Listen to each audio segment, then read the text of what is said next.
Okay, build number 28. It's definitely one of the junkiest builds that I've made. Obviously, number plate on the front. I'll screw with some thread on it.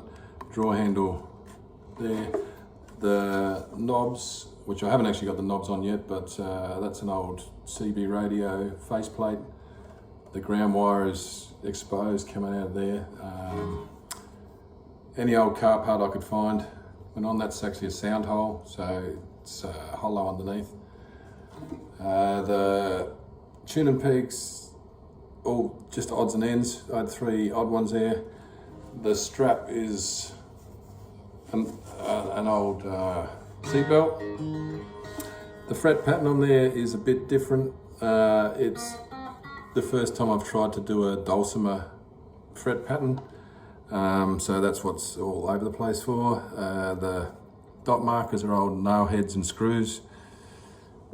So the Dulcimer I'd never really heard of much of before I built this, and then I've had a little look into it. An Appalachian instrument. They have a lot of droning. A lot of them will play them on their lap, not up on their shoulder like this. But what this one sounds like. A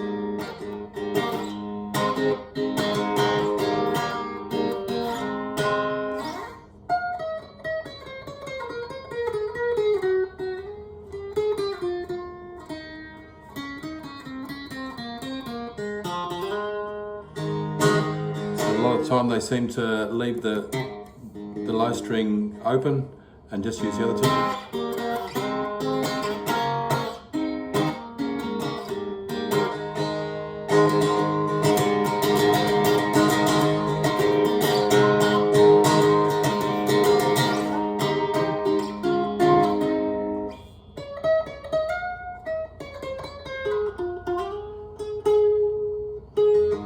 So yeah, it's something completely different than what I'm used to. It's going to take some getting used to. Overall, pretty happy with how it sounds, like with the differences that it has to everything else that I've made.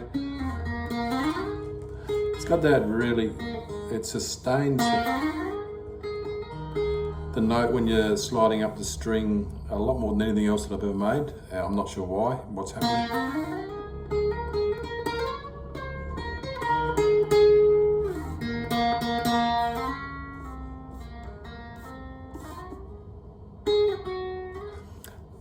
With the fret panel, there's hardly any wrong notes on here, but I seem to find them every time, which is there.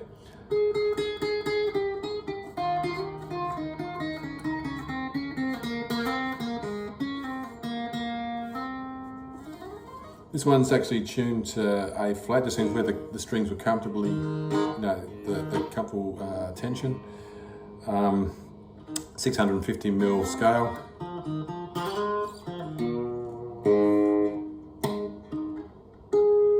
So there you go, build 28. It's definitely one of the more interesting builds that I've made. It's probably a little bit limited to how it sounds, but yeah, it's definitely got a niche, I think. All good. Time to start the next one.